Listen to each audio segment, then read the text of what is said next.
On apprend hein, de toutes choses, même d'un bébé ou d'un enfant qui a 2-3 ans, on peut apprendre quelque chose. Il y a 3 choses essentielles qu'on apprend d'un enfant. Première chose, quand il pleure, quand il veut quelque chose, qu'est-ce qu'il fait? Il pleure. Il sait pas parler. Donc jusqu'à que on lui donne ce qu'il veut, et après il se calme. Ça, c'est la première chose qu'on apprend d'un enfant. La deuxième chose qu'on apprend d'un enfant, c'est que un enfant, il s'ennuie jamais. Tu peux le laisser à la maison avec des Lego ou avec n'importe quoi, il va trouver toujours quelque chose à faire. Il va ouvrir le tiroir de la cuisine, il va toucher aux casseroles, il va taper, il va faire. Un enfant, ça s'ennuie jamais. Troisième chose qu'on apprend d'un enfant aussi, c'est que un enfant, il n'a pas de dagote, il n'a pas d'inquiétude. Pourquoi il n'a pas d'inquiétude? Parce que vous allez me dire, il n'a pas de sechel, il réfléchit pas à ça. Il sait qu'il y a quelqu'un qui s'inquiète pour lui. Il sait que ses parents, s'il manque quelque chose, tout de suite, ils vont être là pour lui donner. Un juif, ça doit être pareil. Tu as besoin de quelque chose, c'est dur pour toi, tu n'arrives pas à t'en sortir. Crie, pleure, demande à Kadosh Baruch Hu. Tu veux pas galérer dans la vie?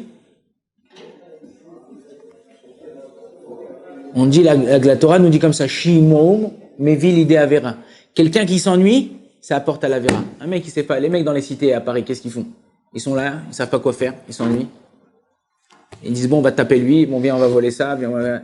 Mais si à partir du moment où ils trouvent un travail, ces mecs-là, où ils essayent de faire quelque chose, ils ont plus la tête à toutes leurs bêtises, leurs machins, leur shit, tout ça. Pourquoi? Parce qu'ils sont occupés. À partir du moment où tu es occupé, tu essayes de t'occuper, tu trouves une occupation, tu restes pas chez toi à rien faire. Même si tu n'as rien à faire, tu essayes de sortir pour faire quelque chose, ou tu étudier, ou sortir, ou machin, aider quelqu'un, trouver même un bénévolat, tu t'ennuieras pas. Faut essayer de trouver une occupation, occuper ton cerveau. Troisième chose, c'est quoi? C'est pas d'avoir d'inquiétude.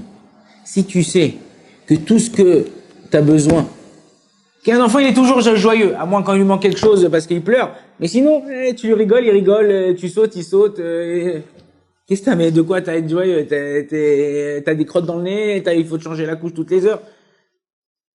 Non, parce que je sais, moi on s'occupe de moi, on change la couche, on me mouche, on me donne à manger.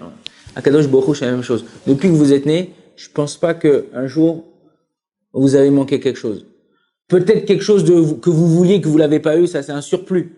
Mais Baruch Hashem, tu te lèves, tu marches, tu respires, tu vis. On kiffe, on est là à la Yeshiva, à Jérusalem, il fait beau. Baruch Hashem. Quelqu'un qui sait être joyeux de ce qu'il a, on dit Ezeu Ashir à sa mère Bechelko. Quelle est la personne qui est riche? C'est celui qui se suffit de ce qu'il a. Quand tu es content de ce que tu as, Kadosh Baruch Hu dit, il est content, mais je vais lui rajouter, il me demande rien, je vais lui rajouter. Tandis qu'un mec, à chaque fois qu'il la grogne, il pleure, pourquoi, ah ouais, tu t'es donné ça, je t'ai donné ça, et t'es pas content. Maintenant, je vais te reprendre, tu vas voir c'est quoi ne pas avoir. Donc, on doit apprendre ces 3 choses d'un enfant. C'est très, très, très important de, tout le temps, tous les jours, comme ça, être assidu dans cette avodat Hashem. T'as besoin de quelque chose, tu pleures, jamais t'ennuyer, tout le temps être occupé, et être joyeux de ce que t'as. Baruch Adonai l'olam, amen v'amen.